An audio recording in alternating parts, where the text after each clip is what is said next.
Hey guys, it's Mitch. How's it going? We're back with some more Mark Beachum. Last time we saw Mark Beachum, he was drawing Samurai #1 and showcasing his love for the female form. So now it's 7 years later. Mark Beachum has picked up a few things, and not a single one of them is restraint. We're taking a look today at SYPHONS #1. So just before we get into it, if you enjoy the channel, if you feel like you might want to help out a little bit, go subscribe on my Patreon. Links are in the description. Gives you early access to everything I do. Helps out the channel, helps to buy new comics. So this is a publication of Now Comics. Now Comics was one of the smaller publishers in the 80s, although, they did get to have quite a few titles eventually. They were kind of a pre-Dark Horse in that they made their living off of licenses. So like Green Hornet, Ghostbusters, they had several Terminator series, one of which was where Alex Ross got his start. Speed Racer, there was a Fright Night comic apparently. Now I kind of want to check that out. And SYPHONS. SYPHONS had actually been around pretty close to the beginning of Now Comics. The founder of Now Comics, Tony Caputo, actually he painted the cover for the first SYPHONS #1. And I thought this might be a creator-owned thing because this Alan Curtis guy, originally, he's the writer on this, and he was the writer-artist on the original series. But no, it seems like he sold it to Now Comics, or this is work for hire, something like that. And I took a quick look at the Volume 1 stuff, and he's okay. Not good enough for prime time. Not good enough to be a big league penciler by any means. But perfectly reasonable for one of the smaller publishers in the mid-80s. This is a whole different kettle of fish. I'm not sure how they got their hands on Mark Beachum, although Now Comics was able to get a hold of some pretty decent creators from time to time. They do have a few interesting credits. Guys like Harlan Ellison, Neil Adams, Bill Sienkiewicz is in there, and friggin' Jim Steranko apparently.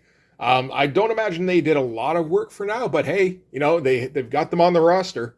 And I guess in '94, Mark Beachum was looking for some work, and Now Comics was like, hey, we got this kind of vanilla superhero thing. Want to make it wholly inappropriate? And Mark Beachum was like, that's what I do best. So that's what we're going to get. Let's take a look at it. We'll start with the cover here. That's something. At this point, like '94, Mark Beachum has really been working on his painting, I think. In fact, it wouldn't be too long before he'd be doing a recurring sequence in Penthouse Comics that was all painted.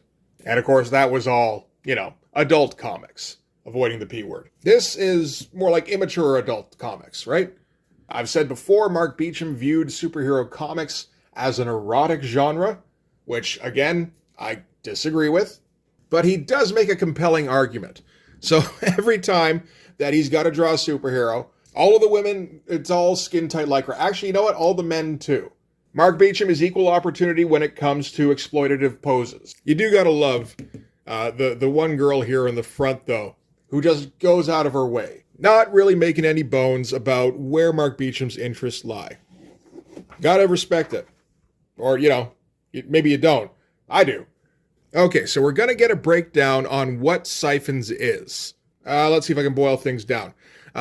So 5 years ago, there was a secret war, known as the Cygate War, waged between two alien races known as the Qatari and the Gorians. Sure, for control of the Cygate, which apparently is a space portal connecting their galaxy to our galaxy. The goal of each alien race was to try and take over the Earth, and whoever controlled the Cygate was the one who was going to be able to implement that. The Qatari apparently had an edge because they've got advanced weaponry and they appear mostly to be human.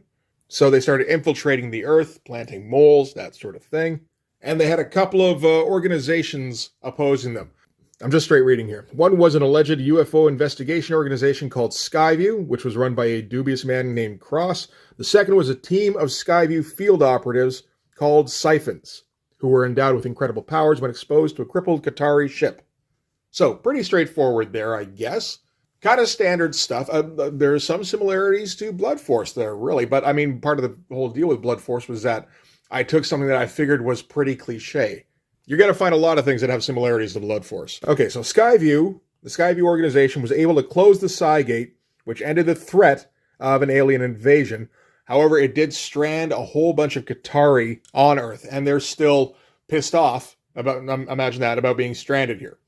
And then there's some subplot stuff. The head of Skygate, that Cross guy, was driven nuts by the death of a lover at the hand of Qatari warriors and used the organization to hunt down and destroy any alien or criminal life. And the SYPHONS got all horrified because they didn't realize at first what they were being used for. Okay, this is where things get, past cliche to a little bit silly.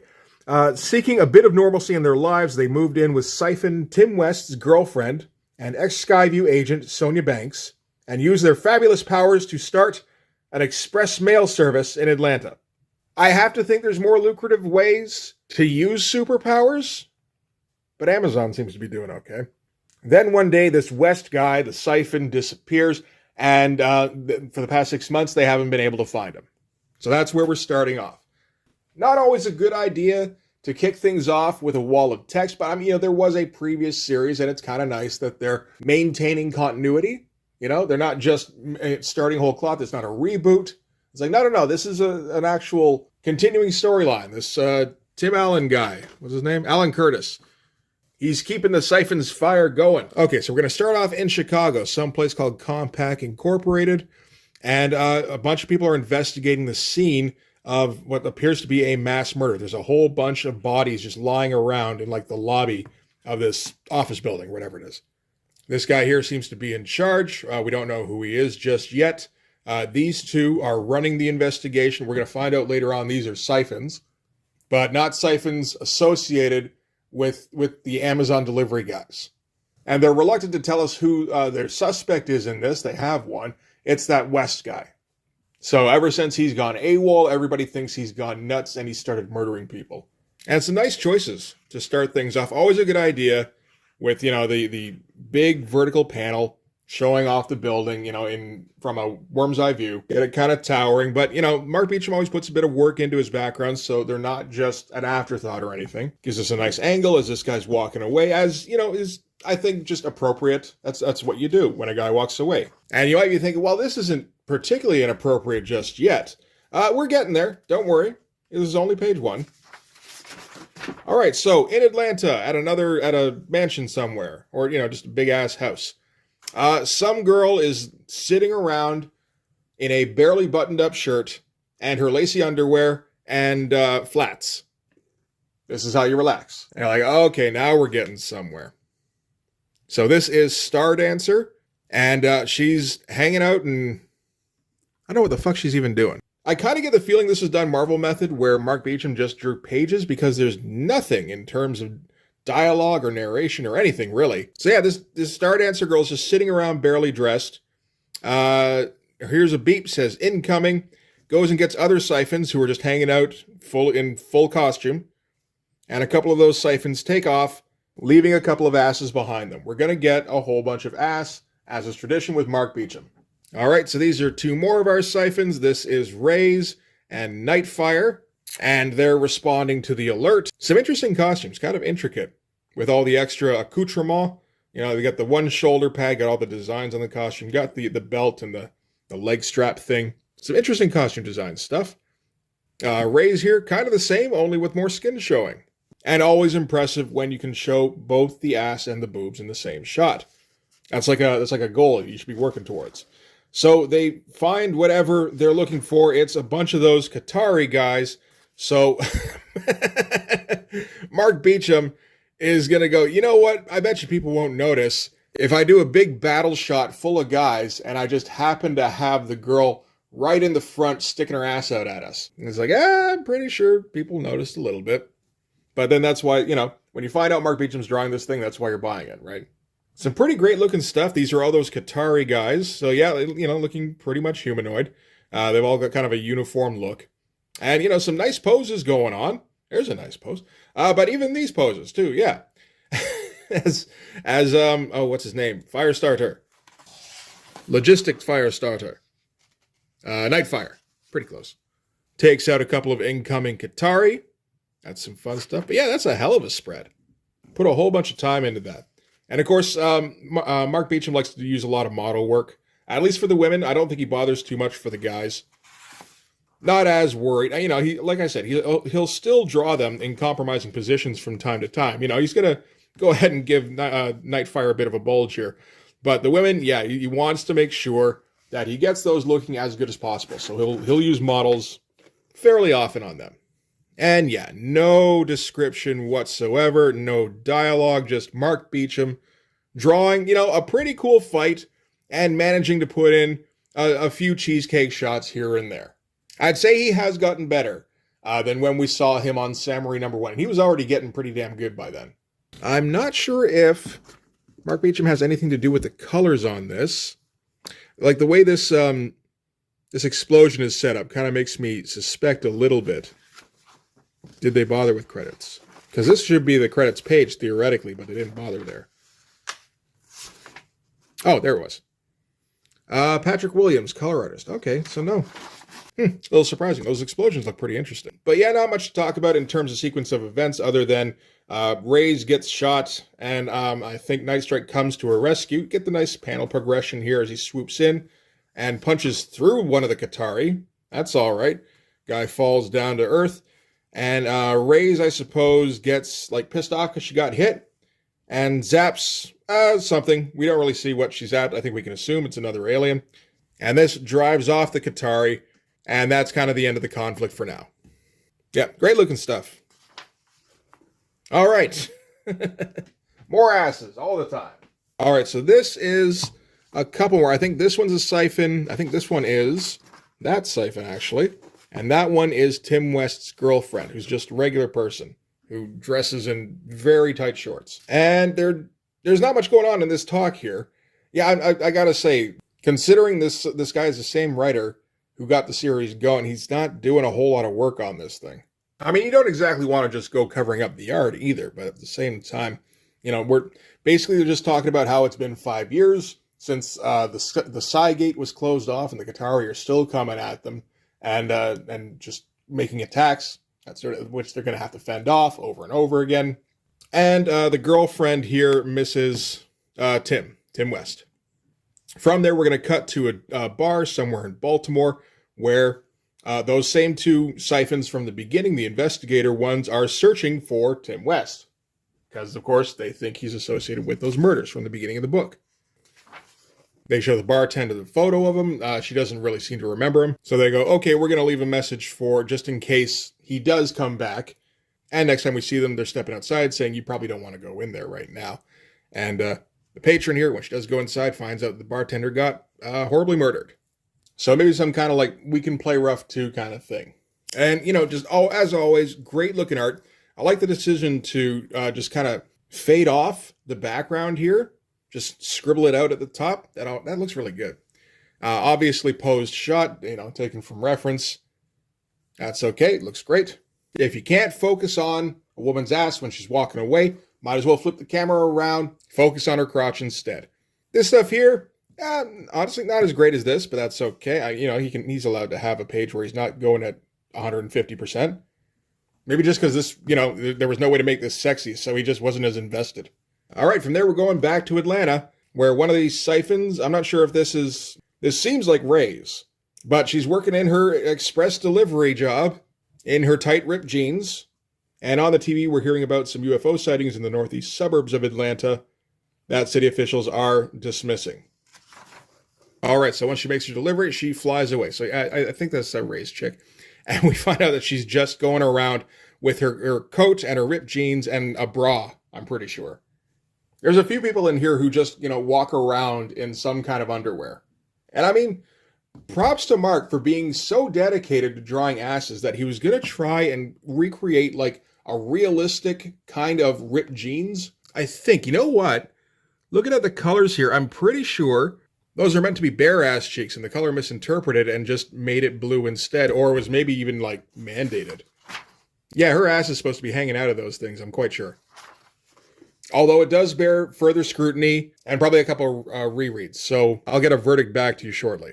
Do like how detailed he's going on all the folds in the jeans here, and then the outline of the jacket, with the big shoulder pads, is just these thick, quick brush strokes.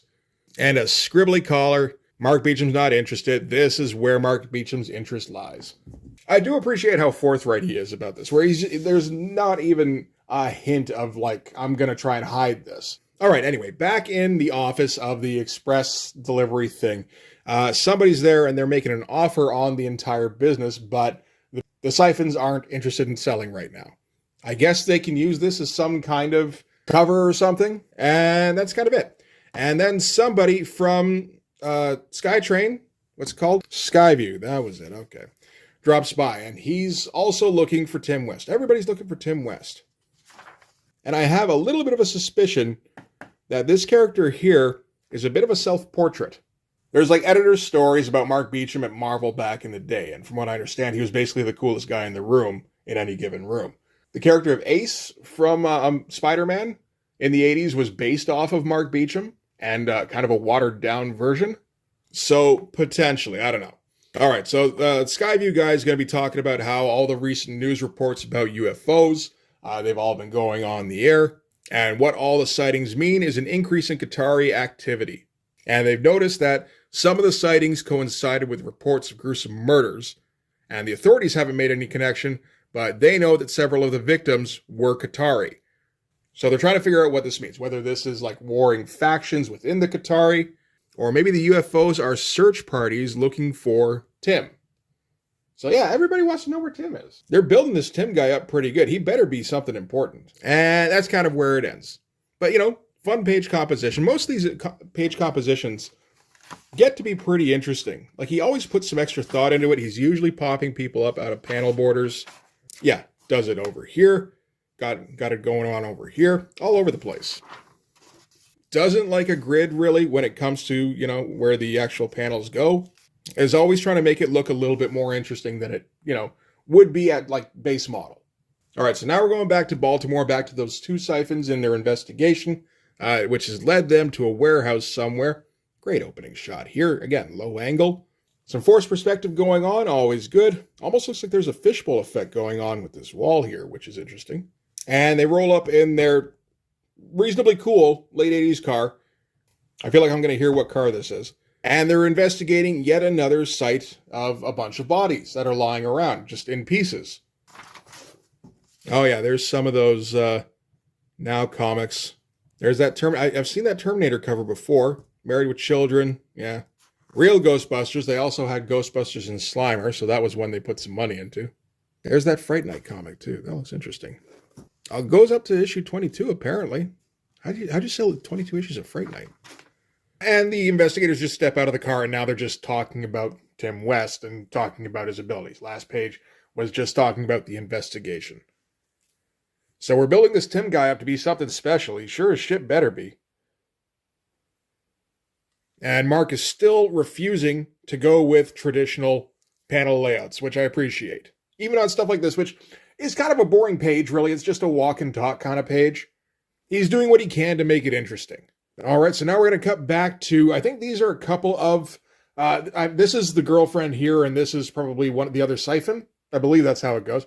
And they're interviewing some guy who had an alien encounter, because, everybody's been seeing UFOs of some kind. The interview doesn't turn out to be much, really. It was dark. Something big moved past his car in the dark, and then he saw blue flashing lights overhead. And that's pretty much his whole story. And then he's like, okay, well, I guess the other guys who are going to, hear my story aren't going to make it. And the other one here says, what others? And that's when he gets a hole blown through his chest. I don't think we're going to get Samurai levels of excessive violence in this, but, we're going to get some. And we're going to make up the difference with overt sexuality. All right, so the investigator SYPHONS show up, and they don't bother with their trench coats anymore, or most of their other clothes, to be honest. And now they are getting ready to fight. And so they will fight. Again, there's a good chance Mark Beachum just decided to draw a bunch of pages of people in pretty much no clothes shooting at each other and stuff. Some interesting stuff, like having this just kind of set against, like this is really the background here. This is Stardancer powering up. These are all, it's all the streaks coming off of her there, and they're just set, like it's against a green screen or something. Interesting choice. And then we've got our shots of Stardancer just kind of flying around and shooting and making sure we get, right up behind her there. Because as we know, Mark Beachum doesn't waste an opportunity. All right, so the big guy, I guess, grabs her hair. He picked... I love the angles he picks. It's like it's so often like in 90s comics, and you're trying to, like, you're not even trying to be subtle, really. You're just not trying to be overt. And Mark Beacham's just like, fuck overt, let's do explicit. And let's show those hip bones as often as we can. Hips are life. So the big guy slams her down to the ground here, and I guess she's just kind of reeling. And this is the other girl here. Like, there's like no there's no description going on. Like, the writer has no idea what to put here. This is the kind of thing that almost makes me value like an Eric Stevenson or a James Robinson, where they're just able to fill up text boxes.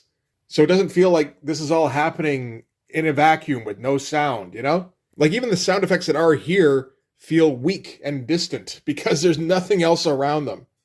Okay, the girlfriend takes a flying leap at the siphon here. Yeah, she really is wearing like just about nothing. Girlfriend is still wearing the bra top. Actually, it wasn't the girlfriend last time. It was the other girl. So that's just, everybody's wearing bras now. That's the new fashion. I think Mark's trying to start a trend. It's a trend people have tried to start before. And we get the for your eyes only shot through the girlfriend's legs here in her cheetah print pants. Oof. Are we sure it's the 90s now? I don't know. All right, so the siphon turns around, tries to blast her, but the girlfriend leaps over it and shoots her a couple of times. I guess she's got a revolver of some kind. It would be kind of interesting if the siphons weren't trained at all.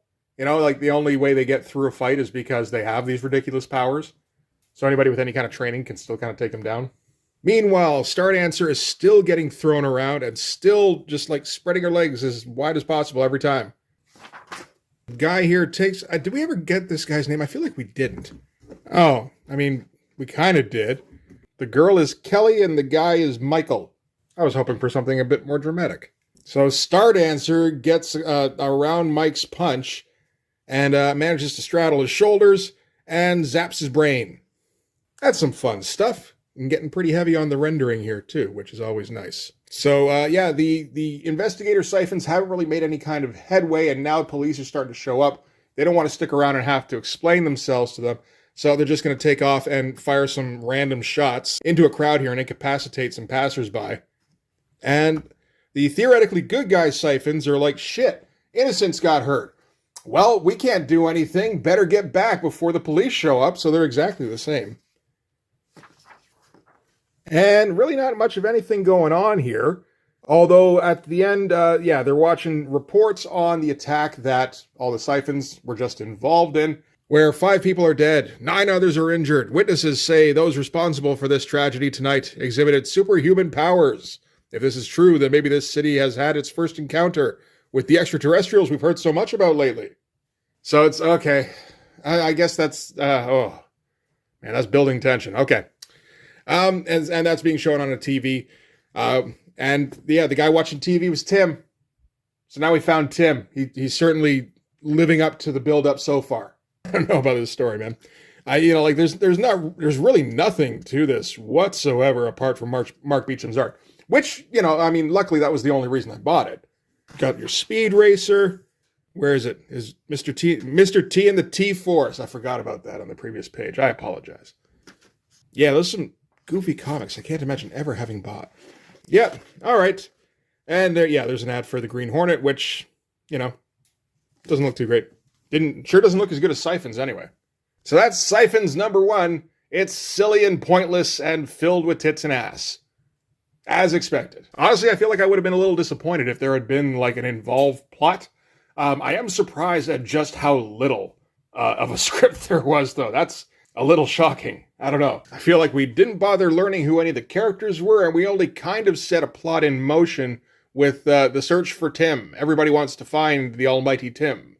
So I don't imagine we'll hit another issue of Siphons. That said, Mark Beacham issues tend to draw a bit of a crowd, so you never know, it might happen.